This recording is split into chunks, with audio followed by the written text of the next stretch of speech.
Capítulo 47. El hombre me trajo de vuelta a la entrada del templo, y vi que brotaba agua por debajo del umbral en dirección al oriente, que es hacia donde da la fachada del templo. El agua corría por la parte baja del lado derecho del templo, al sur del altar. Luego el hombre me sacó por la puerta del norte y me hizo dar la vuelta por fuera, hasta la puerta exterior que mira hacia el oriente, y vi que las aguas fluían del lado sur.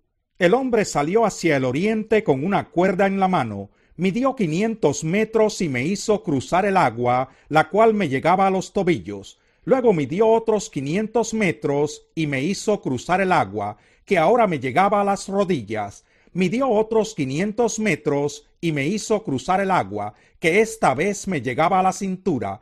Midió otros 500 metros, pero la corriente se había convertido ya en un río que yo no podía cruzar. Había crecido tanto que sólo se podía cruzar a nado.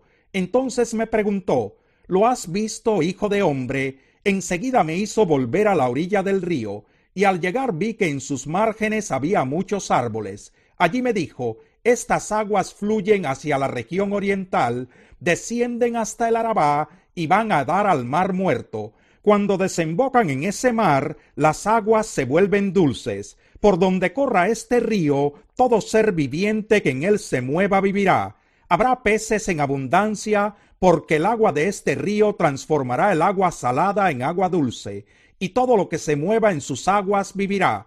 Junto al río se detendrán los pescadores, desde Engadi hasta Eneglayin, porque allí habrá lugar para secar sus redes. Los peces allí serán tan variados y numerosos como en el mar Mediterráneo, pero sus pantanos y marismas no tendrán agua dulce, sino que quedarán como salinas. Junto a las orillas del río crecerá toda clase de árboles frutales, sus hojas no se marchitarán y siempre tendrán frutos. Cada mes darán frutos nuevos, porque el agua que los riega sale del templo. Sus frutos servirán de alimento y sus hojas serán medicinales. Así dice el Señor Omnipotente. Estos son los límites del país que se repartirá como herencia a las 12 tribus de Israel, tomando en cuenta que a José le tocará una doble porción. A los antepasados de ustedes les juré darles este país como herencia. Ahora cada uno de ustedes recibirá una parte igual, porque este país es su herencia.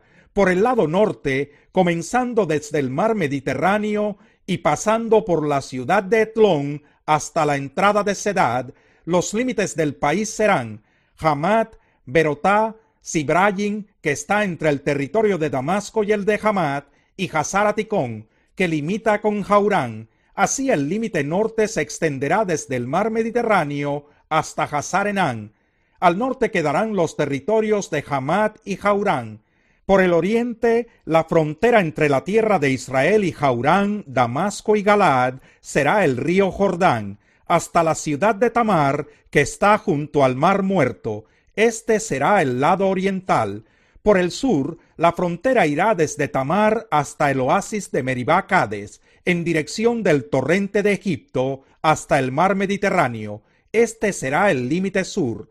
Por el occidente, la frontera será el mar Mediterráneo, desde el límite sur hasta la costa que está a la altura de Lebo Hamat.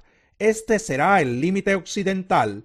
Ustedes deberán repartirse esta tierra entre las 12 tribus de Israel. La sortearán como herencia entre ustedes y entre los extranjeros que habiten entre ustedes y que entre ustedes hayan tenido, a los cuales deberán considerar israelitas por nacimiento.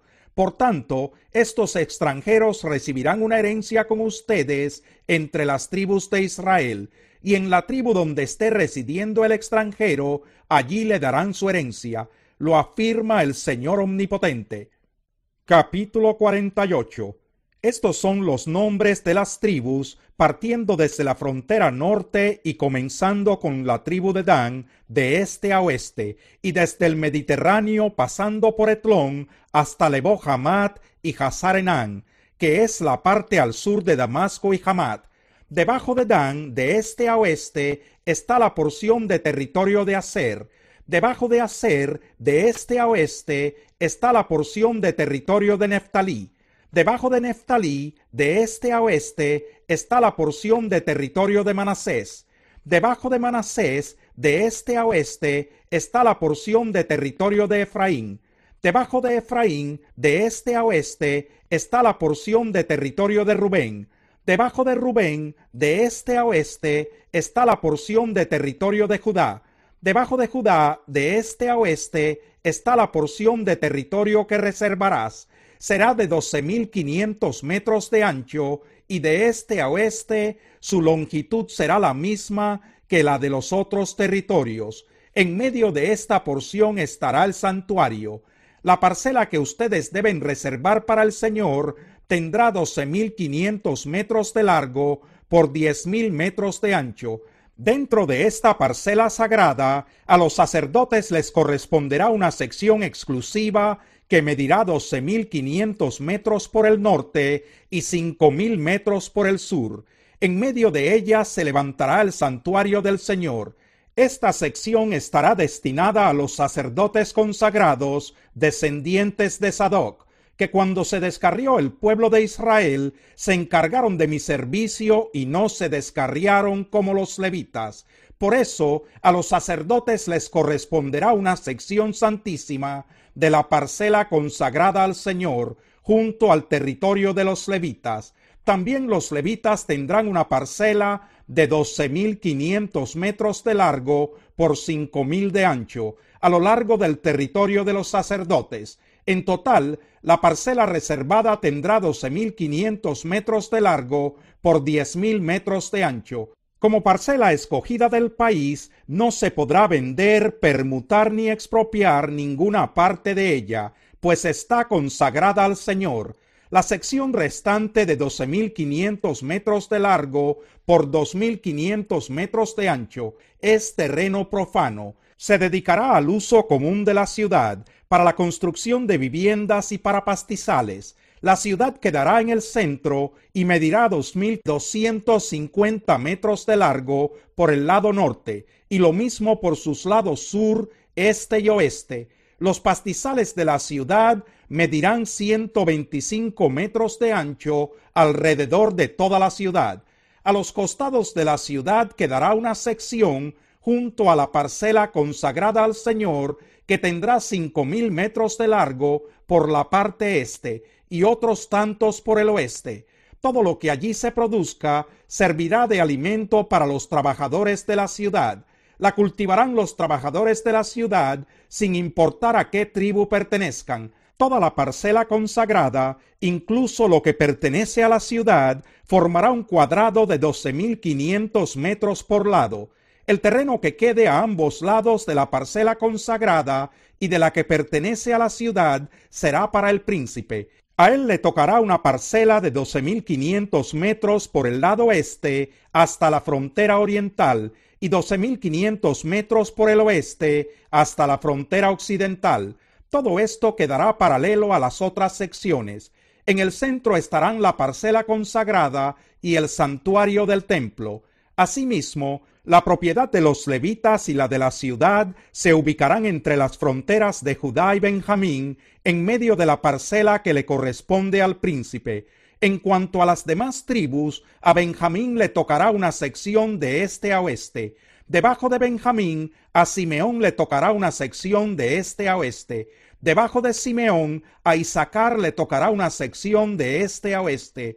Debajo de Isaacar, a Zabulón le tocará una sección de este a oeste. Debajo de Zabulón, a Gad le tocará una sección de este a oeste.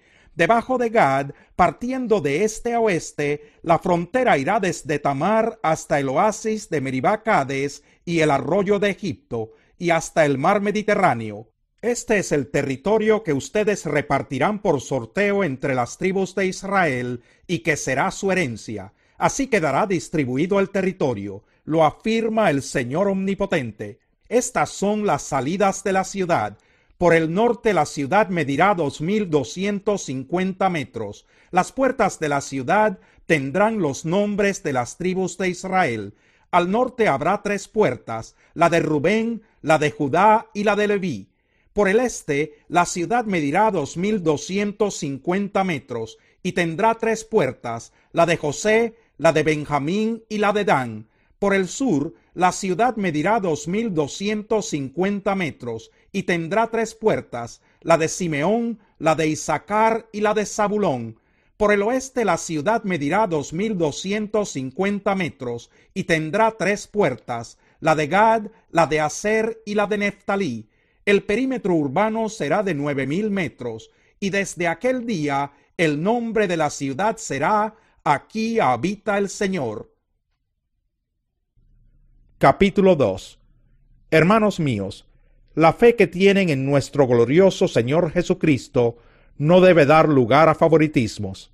Supongamos que en el lugar donde se reúnen entra un hombre con anillo de oro y ropa elegante, y entra también un pobre desarrapado. Si atienden bien al que lleva ropa elegante y le dicen: siéntese usted aquí en este lugar cómodo, pero al pobre le dicen: quédate ahí de pie, o siéntate en el suelo a mis pies, ¿acaso no hacen discriminación entre ustedes, juzgando con malas intenciones? Escuchen, mis queridos hermanos, ¿no ha escogido Dios a los que son pobres según el mundo, para que sean ricos en la fe y hereden el reino que prometió a quienes lo aman? Pero ustedes han menospreciado al pobre. ¿No son los ricos quienes los explotan a ustedes y los arrastran ante los tribunales? ¿No son ellos los que blasfeman el buen nombre de aquel a quien ustedes pertenecen?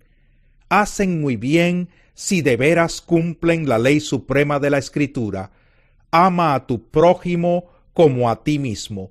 Pero si muestran algún favoritismo, pecan y son culpables, pues la misma ley los acusa de ser transgresores, porque el que cumple con toda la ley, pero falla en un solo punto, ya es culpable de haberla quebrantado toda.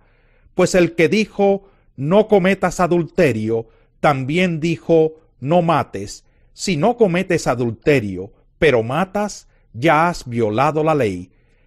Hablen y pórtense como quienes han de ser juzgados por la ley que nos da libertad, porque habrá un juicio sin compasión para el que actúe sin compasión.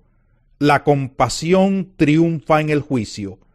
Hermanos míos, ¿de qué le sirve a uno alegar que tiene fe si no tiene obras? ¿Acaso podrá salvarlo esa fe? Supongamos que un hermano o una hermana no tienen con qué vestirse y carecen del alimento diario, y uno de ustedes les dice: que les vaya bien, abríguense y coman hasta saciarse, pero no les da lo necesario para el cuerpo. ¿De qué servirá eso? Así también la fe por sí sola, si no tiene obras, está muerta. Sin embargo, alguien dirá: tú tienes fe y yo tengo obras. Pues bien, muéstrame tu fe sin las obras, y yo te mostraré la fe por mis obras.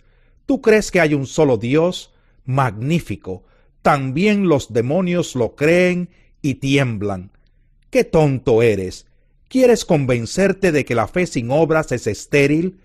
¿No fue declarado justo nuestro padre Abraham por lo que hizo cuando ofreció sobre el altar a su hijo Isaac? Ya lo ves, su fe y sus obras actuaban conjuntamente, y su fe llegó a la perfección por las obras que hizo. Así se cumplió la escritura que dice: le creyó Abraham a Dios, y esto se le tomó en cuenta como justicia, y fue llamado amigo de Dios. Como pueden ver, a una persona se le declara justa por las obras y no sólo por la fe.